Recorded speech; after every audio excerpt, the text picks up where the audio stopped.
Hey, how's it going, everybody? This is Shaun from Zoobox, and oh my fucking god. Oh my fucking god. This has nothing to do with the movie we're going to talk about. I've tried to make a video about this movie like 10 times. And every time I do it, somebody calls. Foster, yesterday, my kid smeared shit all over his room. You leave the kid alone. You thought he was napping. Apparently he had woken up, and he took off his diaper in his bed. Very exciting stuff. Now, this is the action-packed life of being a parent. And you spend the rest of the afternoon cleaning meticulously, making sure there's not human feces over anything else. You know, it's when your kid comes to you with a handful of shit. And I wish I was talking about a different movie where the metaphor would maybe be more apt, but I'm not. Today we're going to be talking about 1987's The Hidden, okay? This is a horror sci-fi thriller / police procedural. Interesting movie. We're going to get into it. It's directed by Jack Sholder, who also directed Nightmare on Elm Street 2 around this time. It's written by Jim Koof. It stars Kyle MacLachlan, Michael Nouri, Claudia Christian, Clarence Felder, Clu Gulager, Edo Ross, William Boyett, Chris Mulkey, Catherine Cannon, Lynn Shay, and others. The synopsis is, law-abiding people suddenly become violent criminals. A cop and an FBI agent race for answers in this sci-fi thriller. So this is an interesting movie. Like I said, it's like an alien invasion movie, kind of like an alien or Invasion of the Body Snatchers. Or if you want to be more specific, more like Robert Heinlein's The Puppet Masters, which was what inspired Invasion of the Body Snatchers. But they actually made a Puppet Masters movie in the early 90s. Actually just watched it not too long ago, like right before I started making these daily videos, so maybe I'll do one on that. But it has the same kind of concept where it's like this parasite that attaches itself to people, and in this movie literally goes inside of people, literally crawls in through their mouths, takes over their bodies. And the cool thing is, like, the bodies don't have to be healthy people. They don't have to be I don't even think they have to be particularly alive. Maybe I think there's even something where like the flesh is starting to rot on some of them, and then the host starts rejecting the parasite, and the parasite crawls in you and drives you around like a car. So it feels like, in a lot of ways, because it mostly focuses on this kind of the singular mystery of this one entity, this one alien creature, kind of hiding out amongst humanity, and you don't really get a good sense of if there's some sort of larger plot in terms of the intention of this species, this race of aliens. So it kind of makes it feel like it's like a possible precursor to something like an alien invasion movie. And then as the movie goes on, you follow this FBI agent and this police detective, and as they're trying to solve the mystery. And one of the interesting things about the movie, though, is that it actually spends a lot of time with the alien itself as it's kind of experiencing life. It's kind of the kind of entity it is, how it's kind of all impulse driven, and that's kind of how you can figure out who is the alien and who isn't. So there's some interesting stuff there. I don't think it is completely successful as a movie. I would say my broad opinion of it is that it is okay. It's an okay movie. It is not, didn't blow my socks off. I was thinking maybe it would be kind of a diamond in the rough or some sort of lost classic maybe, because a lot of people have been talking about it over the past few years. I hear a lot of chatter about The Hidden. Even so much so that the director, Jack Sholder, has come out recently and said this is his favorite movie that he's ever made. Which, and relative to Jack Sholder, maybe that's true. But it's an entertaining time. If you're a fan of things like Alien Nation, it's got a very similar vibe to that. I think Alien Nation is a better movie, by the way. But it has a similar kind of tone, police procedural, two detectives, for lack of a better way to put it, hunting down some sort of enemy, trying to solve some sort of mystery. And the movie reveals itself kind of slowly, and maybe almost unnecessarily slowly, because there is a central mystery of like who is the parasite, where does it come from, and then there's this other aspect of it where Kyle MacLachlan's character is, he's a little off. He's quirky. He's eccentric FBI detective. Kyle MacLachlan, eccentric FBI detective. Who would have thought?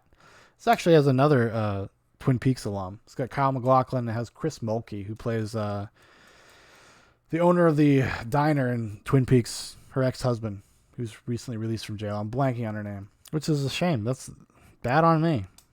I'm actually a pretty big Twin Peaks fan, so not very cool. I guess I'm a fake fan. I'm a fucking fake fan.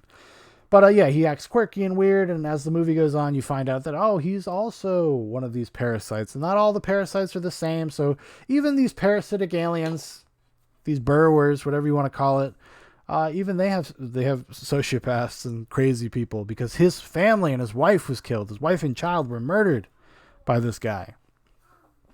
So it almost has like an unnecessary mystery with that. I think it would have been more interesting, I guess, maybe if it had been a little bit more straightforward with some of this stuff and not act like it's making big reveals, because when it does reveal the information, it feels like a foregone conclusion.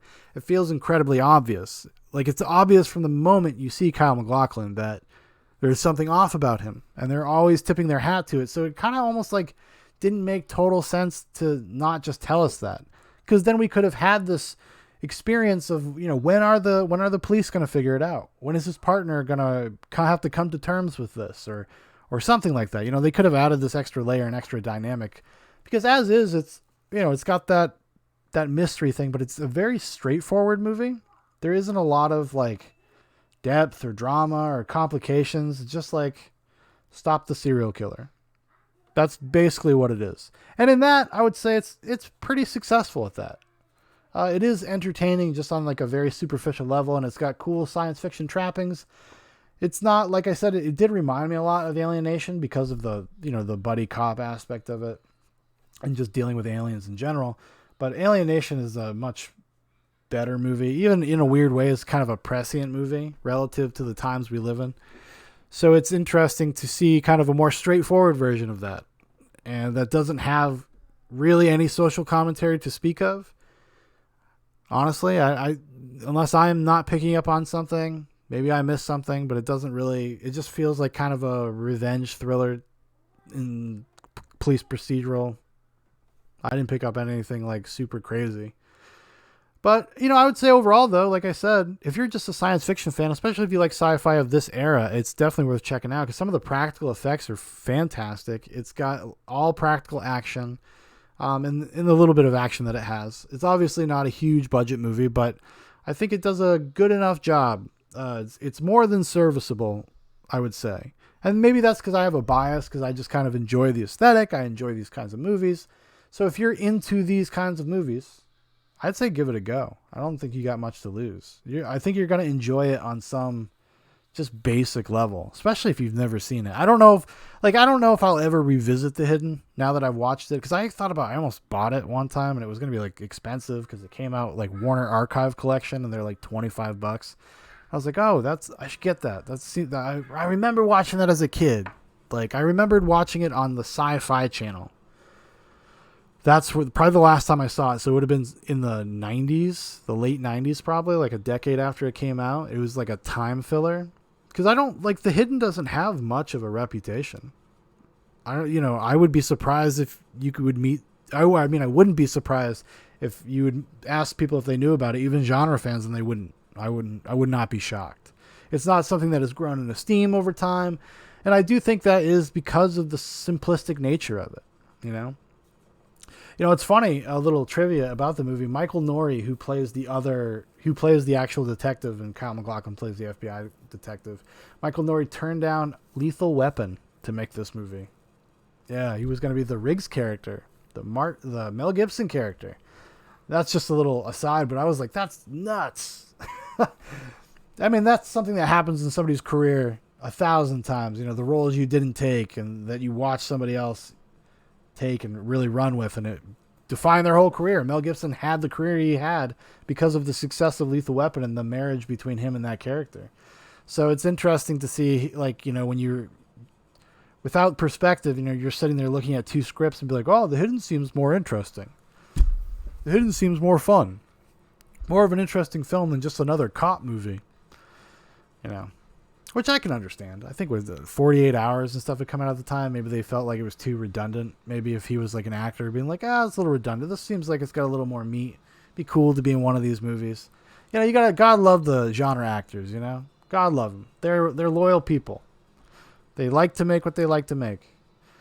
It's got a great cast, actually. It's got a lot of cool little bit parts, and I just kind of enjoyed the whole thing. from top to bottom. Just like really had a good time revisiting it. Even if I even while understanding it is what it is probably a little more straightforward than I would have liked, but I can't say not watch it. I can't say that. You know? I wouldn't say maybe don't buy it, but if it's on like a streaming service and you see it, get the hidden. Give it a rent. Give it $3. It's worth $3. But it would be even better if it was just on a streaming service you already have. If you can watch it that way, that is the way to watch it. 100%. It's not an all-timer, but it's definitely a pleasant distraction. And my world is full of Stanley Kubrick and Starship Troopers and reading and getting into depth about all this stuff and taking notes. Sometimes, like I said the other day, it is nice to just click my brain off and watch something kind of silly and just passively entertaining. All right, everybody, thanks for watching. Thanks for listening. If you'd like to know more about Zoobox, you want to keep up to date with everything Zoobox, there's a bunch of links in the description for Facebook, for Instagram, for my personal Twitter. Also, if you'd like to make a recommendation for one of these videos, you want to hear me talk about something specific, maybe during these daily stream of consciousness videos, or maybe on a Zoobox Goes to the Movies. We'll give it the Zoobox Goes to the Movies treatment, which is an in-depth discussion with another person about everything about that movie. All right, everybody. Goodbye.